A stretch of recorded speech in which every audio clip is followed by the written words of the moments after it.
예, 오늘은 우리가 62가인데요. 예, 지난 시간에 우리가 언약의 중보에 대해서 살펴봤고요.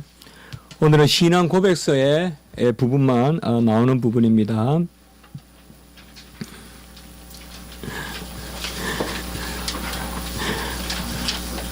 그래서 은혜의 언약을 중보자를 통하여서 이루는데 그 중보자가 바로 누구시냐?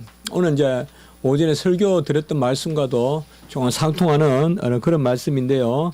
그 중보자가 바로 그리스도시다. 그래서 오늘 62가 그리스도의 중보를 통한 영원한 대속 작정에서 신앙고백서 8장 1조가 되겠습니다.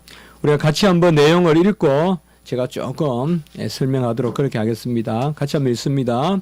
하나님은 자신의 영원한 경륜에 따라서 독생자 그리스도를 교회의 머리이자 주 만유의 후사 세계의 심판주로 택하시기를 기뻐하셨다.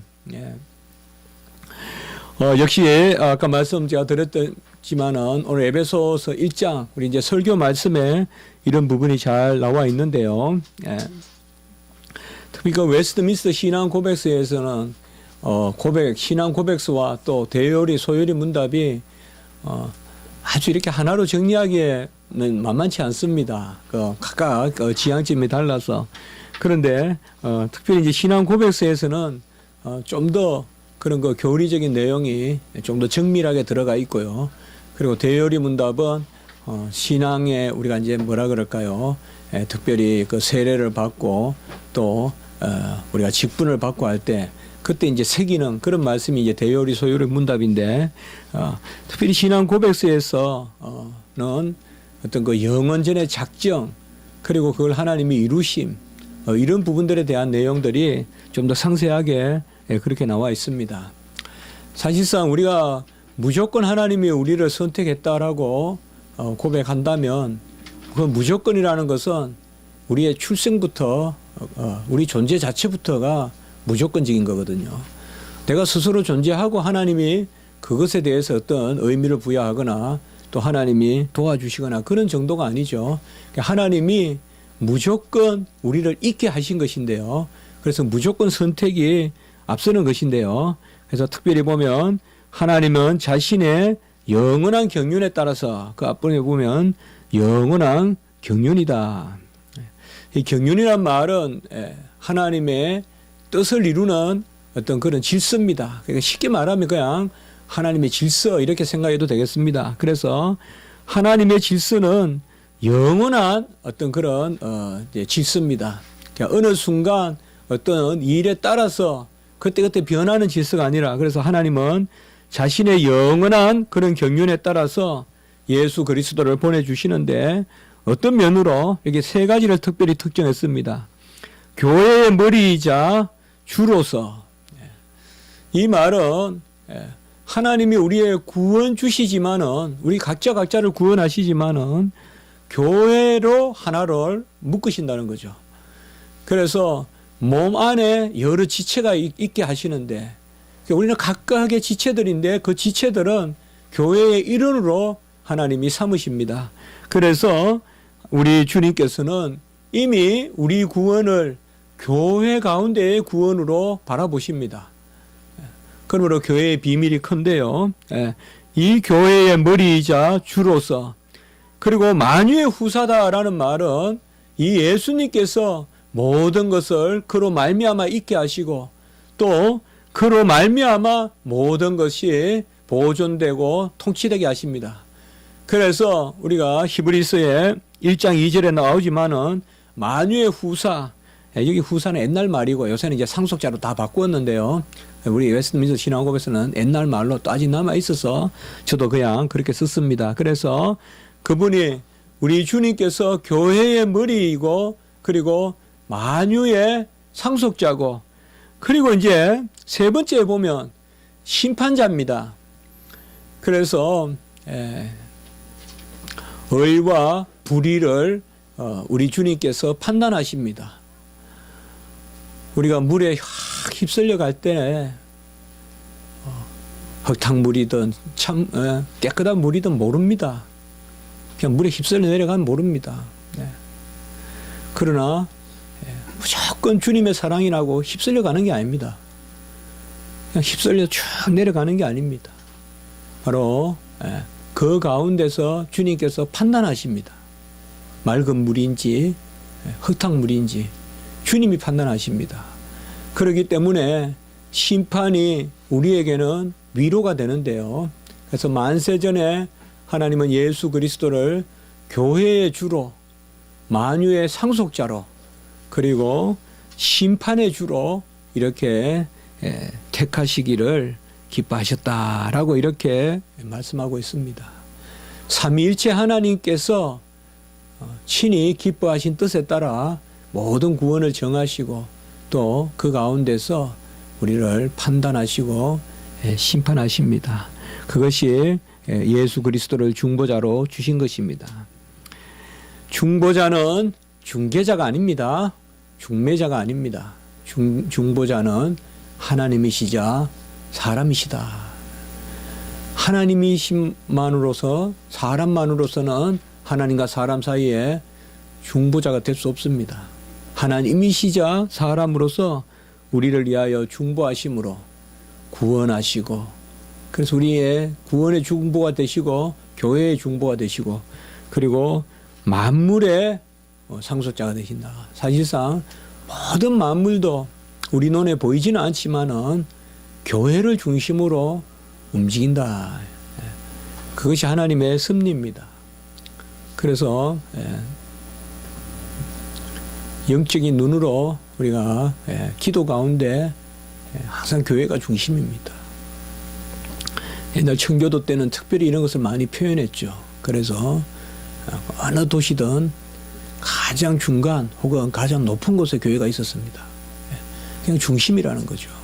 모든 세속은 그 교회의 중심성을 가지고 교회가 압제하고 다스리는 게 아니라 하나님의 뜻이 그곳에 있기 때문에 어디든지 여러분들 유럽이나 이런 데 가보면 그걸 느끼실 거예요.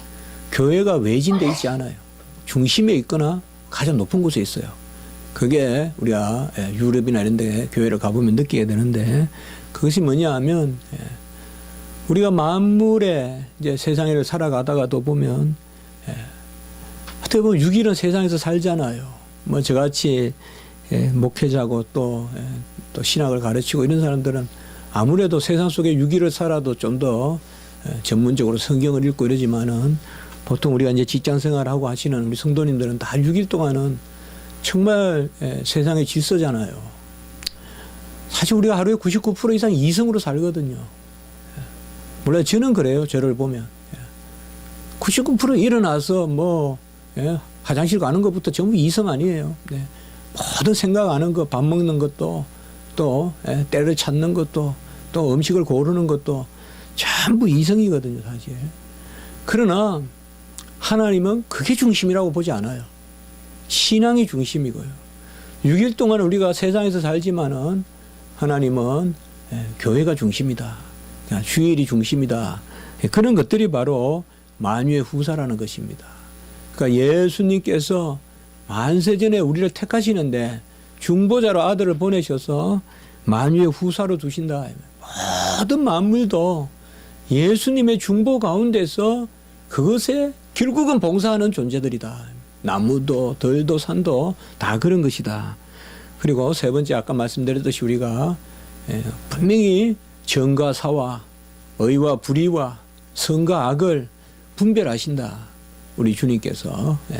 그것을 우리가 이 땅에서 다 볼 수는 없지만, 그래서 우리가 어쨌든 여러분들 막 장마의 급류에 휩쓸려 내려갈 때가 있어요. 우리가요. 우리 성도들도 마찬가지예요. 비가 올 때는 폭우로 와요, 항상. 그런 서양의 속담이 있잖아요. 비가 항상 내릴 때는 It never rains but it pours. 폭우가 아니면 내리지 않는다면 항상 비가 올 때는 폭우로 내린다는 말이 있잖아요. 우리가 영적인 성도 생활할 때도 마찬가지거든요. 그때 우리가 깨어서 기도해야 되고 그때 우리가 자기를 다잡아야 되는데 확 밀려올 때가 있어요. 시험이 밀려오고 또 힘든 것이 밀려오고 막 절망이 오고 이번 금요일 날 제가 설교했었는데 공포와 전율과 그런 절망과 이런 것들이 확 몰려댔어요. 우리 뭐 킬케고로도 그렇게 이야기했지만은 사실상 데이비드 브레이너드 가장 경건한 미국의 부흥 운동의 조나단 에드워드가 가장 존경했던 사람이 바로 젊을 때 죽었던 데이비드 브레이너드거든요. 그렇게 데이비드 브레이너드는 기도를 많이 하고 성경 가운데 살았지만은 끝없는 불안과 공포와 또 그런 데 휩쓸려 있었거든요. 그 역시. 그런 게 보면 참 우리 성도의 삶이라는 게 참 여러 가지로 생각하게 되는데요. 어쨌든 하나님이 심판주로 예수 그리스도를 주셨다는 거. 아무리 어렵더라도 그 하나는 우리가 잡고 있어야 돼요, 여러분들. 가장 끄트머리에 섰을 때 기도하라는 거죠. 그때 여러분들 그것까지 놓으면 안 돼요, 여러분들. 아무리 우리가 시험이 들어있더라도 기도해야 돼요, 여러분들. 꼭 이를 깨물고 한번 기도하세요. 그 기도가 있으면 살아나요, 다시. 다시금 하나님이 원자세로 돌리세요. 근데 끝까지 그냥 밀고 나가면 안 돼요. 어떤 어려움이 있을 때 말이에요. 항상 그런 것이 바로 예수 그리스도께서 교회의 머리이자 주로 오시고 만유의 상속자로 오시고 심판주로 오셨다. 같이 합시다. 교회의 머리이자 주, 만유의 상속자, 상속자가 후사라고 했어요. 심판주, 같이 합시다. 심판주. 예. 그래서 에베소 5장 23절에 보면 남편이 아내의 머리 된과 같이 그리스도께서 교회의 머리 된다. 그가 바로 몸의 구주다. 이제 벌써 62가까지 와서 여러분들 말씀을 얼마나 볼지 모르겠는데 저는 이거 준비할 때 오래 걸려요, 여러분들. 제가 금방금방 막 쏘는 것 같죠.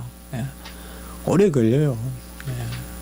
거의 금요일, 토요일 계속 설교 준비 이런 거 준비하고 있거든요. 그러니까 여러분 잘 보시면 유익해요. 에베소 5장 23절 이런 것들은 우리가 머리 됩니다. 히브리서 1장 12절에는 뭘까요?